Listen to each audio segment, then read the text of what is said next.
승상조구가 크게 놀랐다. 초나라의 대군이 동서 두 길로 진을 공격해오는데 그 형세는 함양의 운명이 풍전등화와 같다는 보고문의 내용 때문이었다. 보고를 들은 조구는 그 길로 병을 핑계로 대고 자리에 누웠다. 천자가 이 사실을 알면 조구에게 책임을 지라고 할 것이기 때문이었다. 조구는 나라의 운명보다도 자기 목숨이 더 크고 급한 일이었다. 이 무렵 이세 황제 역시 초나라 군대의 진군 소식을 알게 되었다.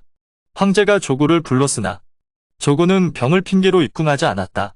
이세는 조구의 말만 믿어왔던 자신을 이제 와서야 후회했다.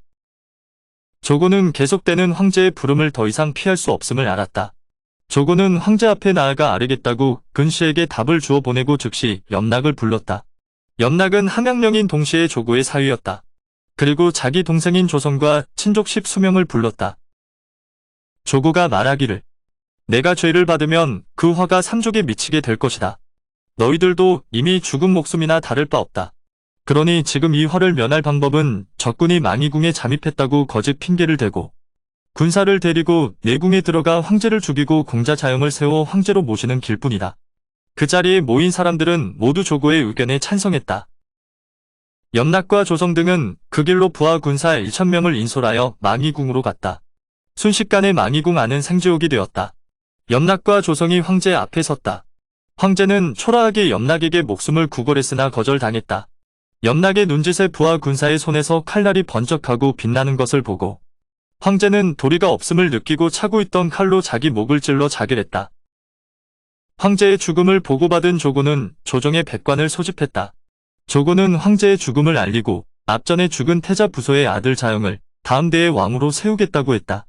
육국이 일어선 것은 진나라가 황제국이기 때문이라고 생각한 조구는 제를 빼고 진 또한 다시 왕의 나라가 된다면 나머지 육국이 쳐들어올 명분이 없을 것이라 여긴 까닭이었다.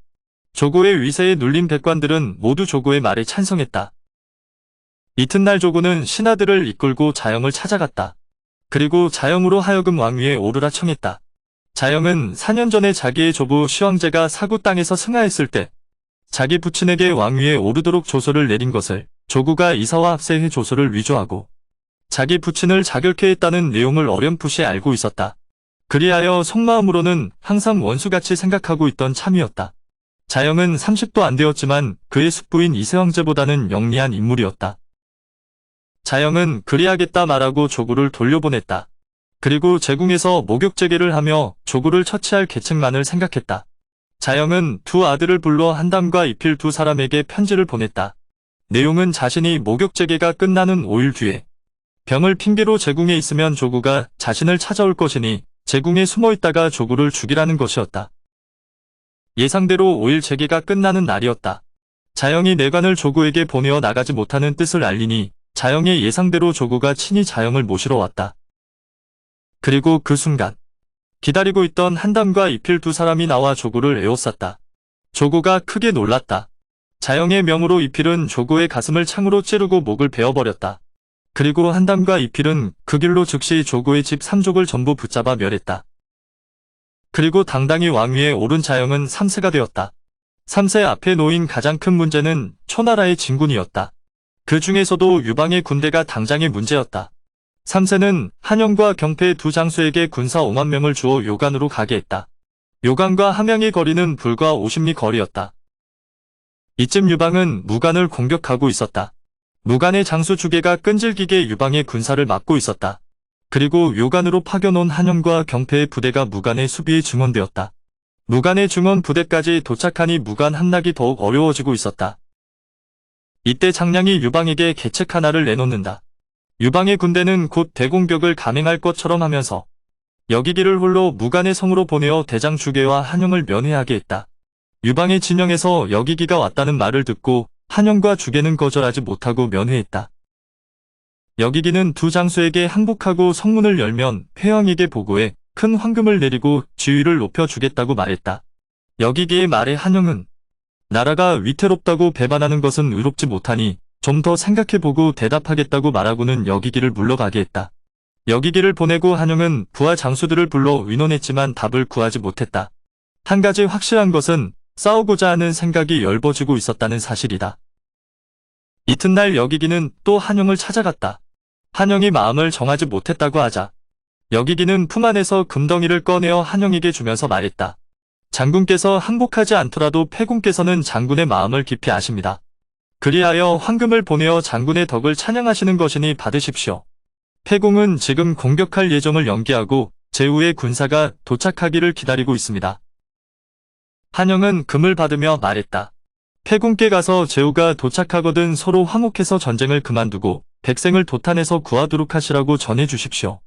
여기기는 유방에게 한영과의 문답하던 전말을 보고했다. 여기기의 보고를 함께 듣고 있던 장량이 이때를 놓치지 말고 무간을 치자고 유방에게 말했다. 유방은 즉시 설구와 진패 두 사람에게 수십 명을 주어 산 뒤에 샛길로 성을 넘게 했다. 적의 후방으로 들어가 산에 불을 지르도록 명했다.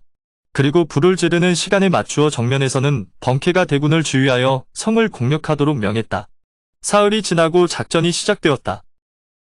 진나라의 장수들은 여기기가 천금을 주고 돌아간 뒤부터 마음이 더욱 해이해져서 아무런 준비도 하지 않고 있었다.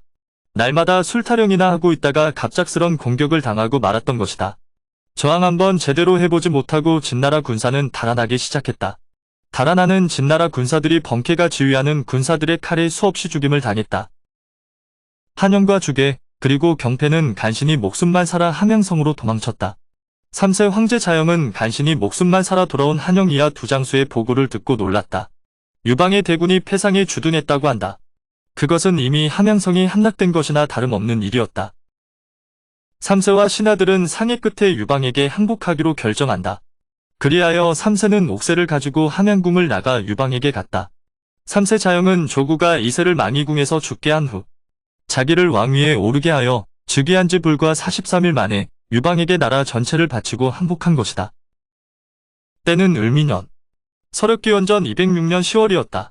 항우와 함께 길을 나누어 팽성에서 서쪽 길로 진군하여 공격해온 지 불과 8개월 만에 패공 유방은 진나라 수도를 점령하고 3세 황제의 항복을 받은 것이다. 오늘의 영상은 여기까지입니다. 영상이 도움이 되셨다면 구독과 좋아요, 알람 설정 부탁드립니다. 시청해주셔서 감사합니다.